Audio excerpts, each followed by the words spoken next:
En el año 2011, Luis Fernando Tena fue presentado como entrenador de la selección sub-23 de México. Tras la obtención de la medalla de oro en los Juegos Panamericanos de Guadalajara, la selección encaró el preolímpico, tratando de hacer olvidar el papelón en la edición de 2008, donde se quedaron en fase de grupos.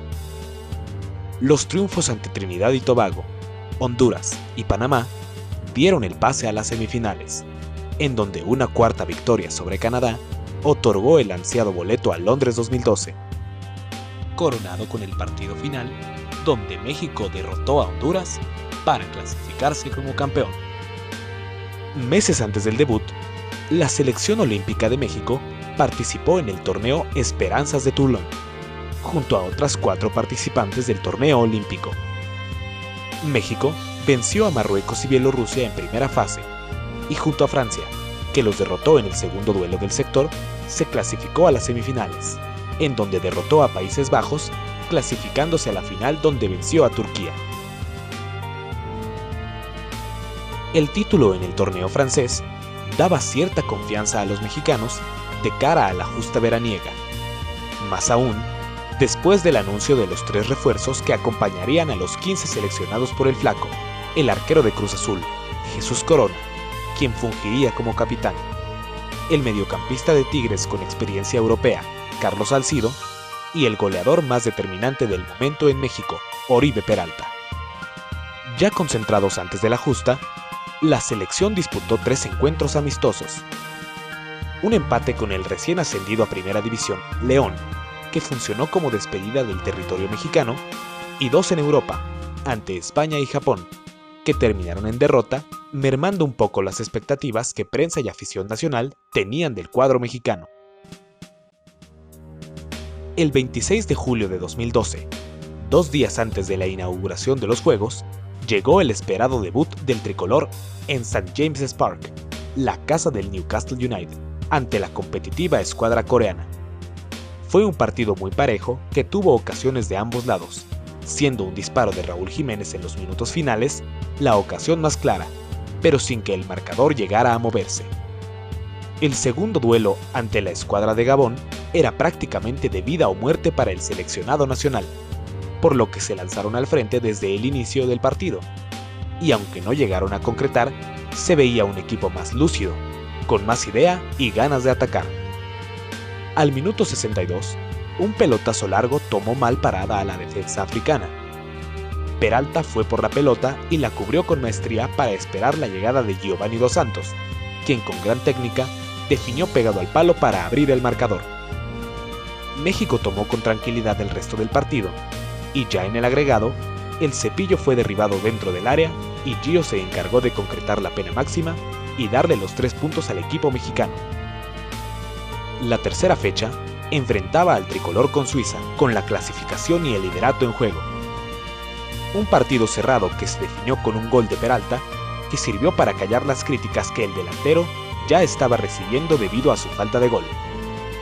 El triunfo le dio a México la posibilidad de clasificarse en primer lugar del sector y viajar a Londres, instalarse en la Villa Olímpica y disputar sus partidos restantes en el estadio de Wembley. La motivación y la ilusión tanto de los seleccionados como de afición crecía, más aún con el rival al que se debía enfrentar en cuartos, Senegal, que si bien era un conjunto rápido, en el papel no significaba un riesgo tan grande para el tricolor. Los mexicanos comenzaron a validar los pronósticos que lo ponían como favorito con el gol de Jorge Enríquez al minuto 10. Tras la anotación, los mexicanos no aflojaron y siguieron, aunque el segundo tanto no llegó sino hasta el segundo tiempo por conducto de Javier Aquino. Con menos de media hora por disputar, parecía que el Tri ya tenía su pase a semifinales. Sin embargo, apenas 7 minutos después del 2-0, Konaté acercaba a los senegaleses con un cabezazo, y posteriormente, Baldé emparejó el encuentro a 15 minutos del final. Otra vez los fantasmas de no poder dar el paso decisivo atormentaban al tricolor. Los tiempos extras llegaron y la tensión se apoderaba de la afición mexicana. Pero los seleccionados nunca dejaron de avanzar, y al 98, Giovanni aprovechó un error de la defensa rival para marcar el 3-2, redondeado por Héctor Herrera, quien solo tuvo que empujar un rebote para instalar a los mexicanos en las semifinales. El duelo que serviría para asegurar la medalla sería ante el mismo rival que enfrentó en el último partido previo a los Juegos, y que había eliminado sorpresivamente al anfitrión Gran Bretaña en penales, la selección de Japón. El partido era de pronóstico reservado. Sin embargo, los japoneses iniciaron asfixiando a los aztecas, y apenas al minuto 12, Otsu sacó un disparo potente que fue imposible para Corona y terminó incrustándose en el ángulo. México, por primera vez en el torneo, tendría que venir de abajo para poder llevarse el encuentro, y tendría que hacerlo ante un rival que ya lo había derrotado previamente.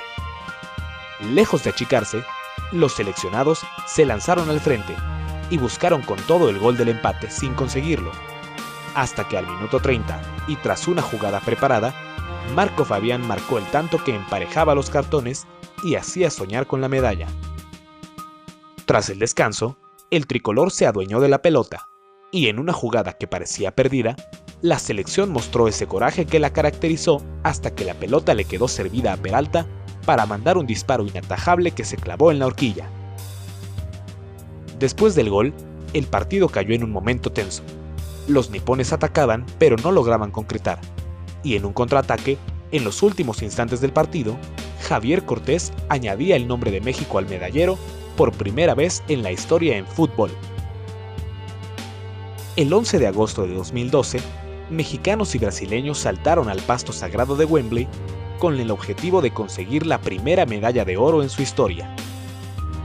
En algunos sectores de la afición mexicana había conformismo e incluso pesimismo en poder conseguir la medalla dorada.